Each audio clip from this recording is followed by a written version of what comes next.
প্রিয় ভিউয়ার্স, শখের রাজা শেখ আমারের পক্ষ থেকে সকলকে প্রীতি ও শুভেচ্ছা জানিয়ে শুরু করছি আজকের একটি নিত্য নতুন ভিডিও। আজকে 17/2/2025 তারিখ। যারা দেশে এবং বিদেশে কাছে এবং দূরে আমার চ্যানেলের সাথে যে সকল ভাই বোন বন্ধুরা যুক্ত আছেন, তাদের সকলকেই প্রীতি ও শুভেচ্ছা জানিয়ে একটি নতুন নতুন ভিডিও শুরু করছি। যাই হোক প্রিয় ভিউয়ার্স, গতকালকে সকাল 10টা থেকে আজকে বেলা 3টা পর্যন্ত যে বাচ্চাগুলি বেরিয়ে আসছে, এই বাচ্চাগুলির একটা কোড নাম্বার দিয়েছি। অর্থাৎ সকাল 12টা দুপুর 12টা থেকে পরদিন দুপুর 12টা পর্যন্ত যে বাচ্চাগুলি বেরিয়ে আসে, এটার একটা কোড নাম্বার পড়ে, এত নাম্বার কোড। এটা হলো আমার চেনার জন্য, কারণ আমার এখানে 4 জন লোক নিয়োজিত। এই 4 জন লোকের এক একজনের এক একটা কোডের বাচ্চা দেওয়া আছে।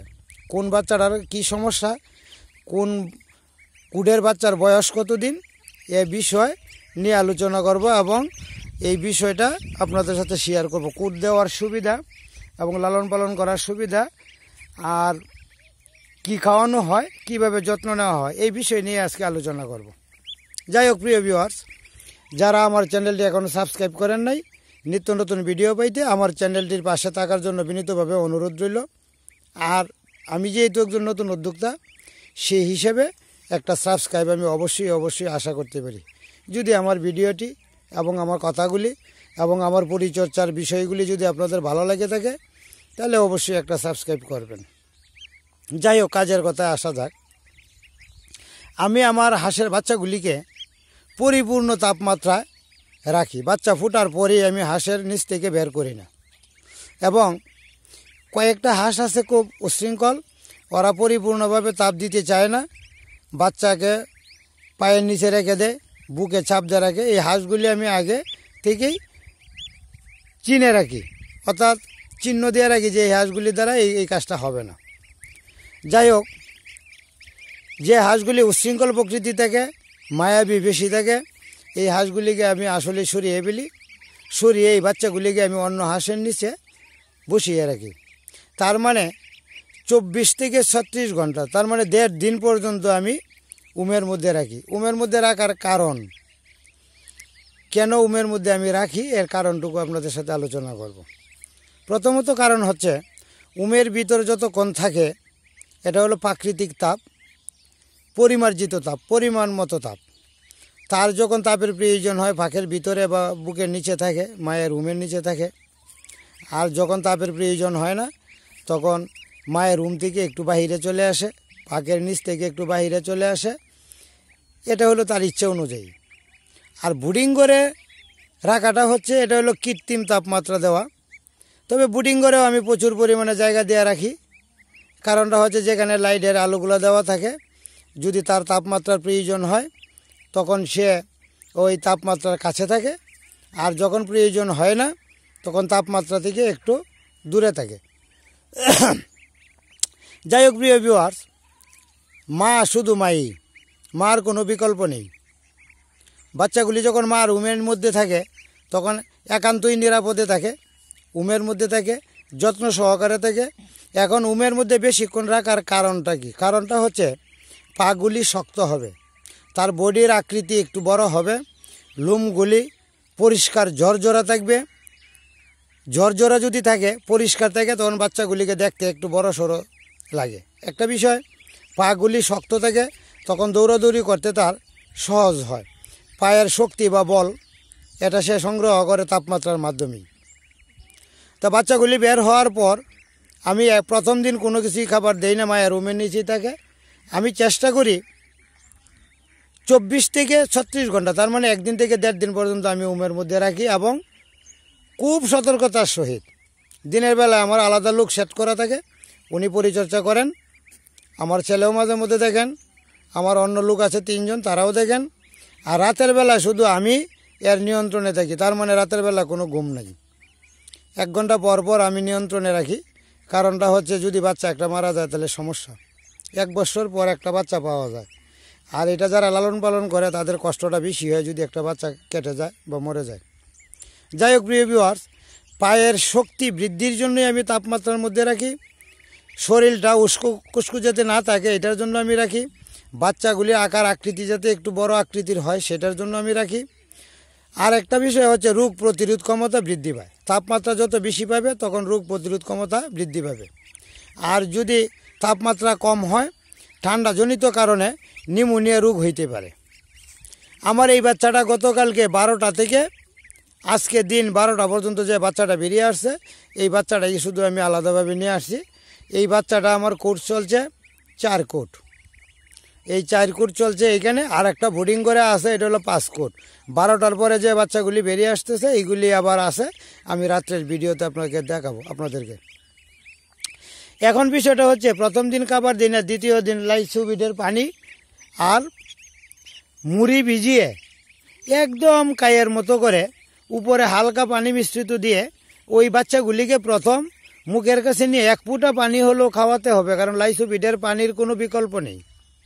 যদি তাকে সুস্থ সবলভাবে বেঁচে থাকতে হয় তাহলে লাইসোবিটের পানি অবশ্যই দিতে হবে, আর আমি দিয়েও থাকি। লাইসোবিটের পাশাপাশি লেবু মিশ্রিত পানি এবং হালকা চিনি মিশ্রিত পানি, হালকা চিনি দিতে পারেন।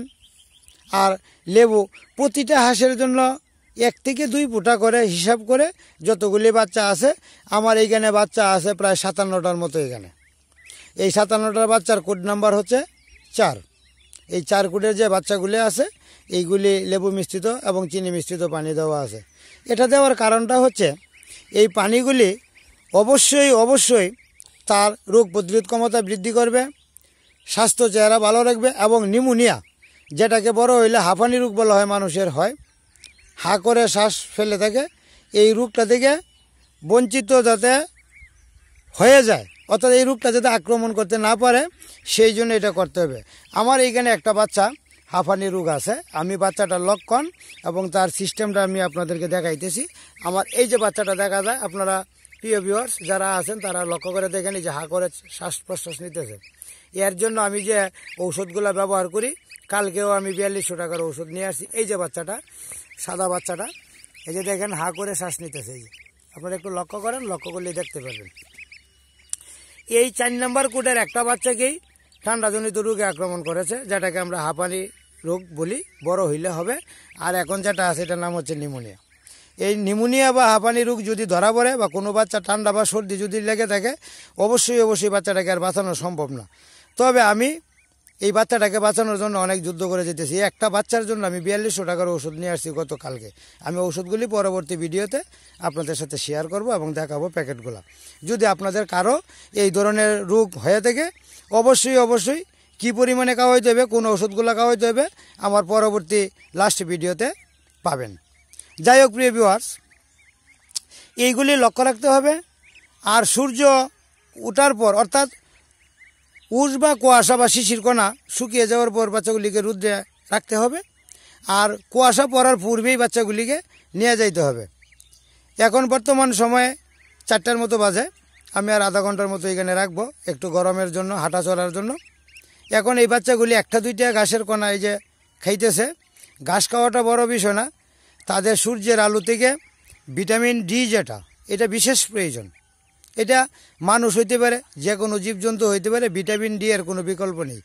কি না, ভিটামিন ডি এর চেয়ে সূর্যের ভিটামিন ডি যেটা, অর্থাৎ সূর্যের আলো থেকে যে ভিটামিন ডিটা আমরা পেয়ে থাকি সেটা প্রাকৃতিক দান, প্রকৃতির দান, সেটার শক্তি ক্ষমতা অনেক বেশি।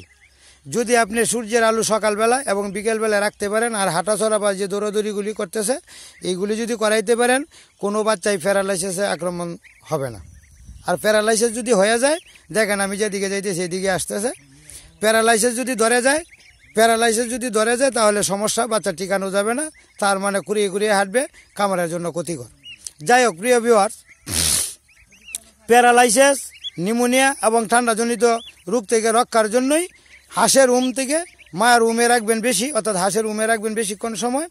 আর নিউমোনিয়া যদি ধরা দেয় তাহলে এই যে আমার যে বাচ্চাটা আমি বলছিলাম, এই যে বাচ্চাটা এটা আলাদাই থাকে, আলাদাভাবেই আমি যত্ন নিতেছি। তবে কালকের চেয়ে একটু অনেকটা উন্নতি লাভ করেছে, অনেকটা সেরে গেছে।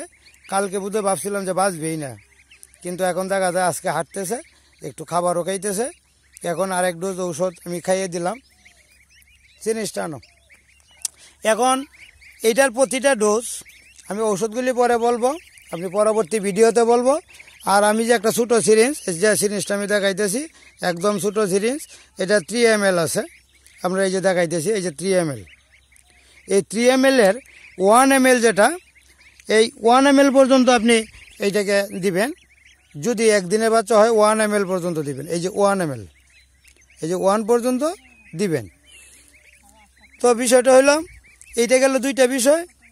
আর কালকে 12টা থেকে আজকের 12টা, তার মানে 24 ঘন্টা। আর এখানে আরও আছে 1টা 2টা 3টা, তাহলে 24 আর 3 27 ঘন্টার বাচ্চা, এক গ্রেডের বাচ্চা এখানে আছে। কালেকশন যদি কারো প্রয়োজন হয় নাম্বারে কল করতে পারেন, বুকিং করতে পারেন। আর মাল কখনোই ডেলিভারি দেওয়া হয় না, আইসা নিতে হবে। আর আমি আমার জীবনে আর কাউকে ডেলিভারি দেবো না, এটা হলো একটা বড় বিষয়। যাই হোক প্রিয় ভিউয়ার্স, এখন যে বিষয়টা হচ্ছে, বাচ্চাগুলিকে উমে রাখবেন। আর 0 ফিট যেটা খাবার, আমি আমার খাবারটা দেখাইতেছি। 0 ফিট যেটা, এইটা আপনারা দিবেন। প্রথম দিন মুড়ি দিবেন, দ্বিতীয় দিন থেকে 0 ফিটটা সালা বা বিছানা বা ছটের মধ্যে যে কোনো জায়গায় বিছিয়ে রাখবেন। দেখবেন এখানে ঠুট দিয়ে ঘষে ঘষে খাবার খেয়ে নেবে। প্রথম দিন খাওয়ার পরে দ্বিতীয় দিন থেকে আপনি পাত্রে দিবেন, পাত্রেই খাবার খাবে। আমি 0 ফিট খাবারটা যেটা, এটা হালকা চাপ দিয়ে গুঁড়া করে এটা দিতেছি। আর এইটাই খেয়ে থাকে, এরা কোনো সমস্যা নাই। যাই হোক প্রিয় ভিউয়ার্স, আমি আবারও দেখাই। এই যে পানির পট, এটা সাথে থাকে। আর 0 খাবার যেটা, এটা সাথে থাকে। এই যে খাবারগুলি আছে, এইখানে দৌড়ে দৌড়ে এই যে আসতেছে, এই যে আবার আইসে পড়ছে খাবারের কাছে। যাই হোক প্রিয় ভিউয়ার্স, যারা আমার চ্যানেলটি সাবস্ক্রাইব করে নাই, নিত্য নতুন ভিডিও পাইতে এবং নিত্য নতুন ভিডিও তৎক্ষণাৎ পোস্টই আমার চ্যানেলটিতে একটা সাবস্ক্রাইব করে আমার চ্যানেলটির পাশে থাকার জন্য ধন্যবাদ রইল। সবাইকে ধন্যবাদ। আবারও দেখা হবে পরবর্তী ভিডিওতে। ধন্যবাদ।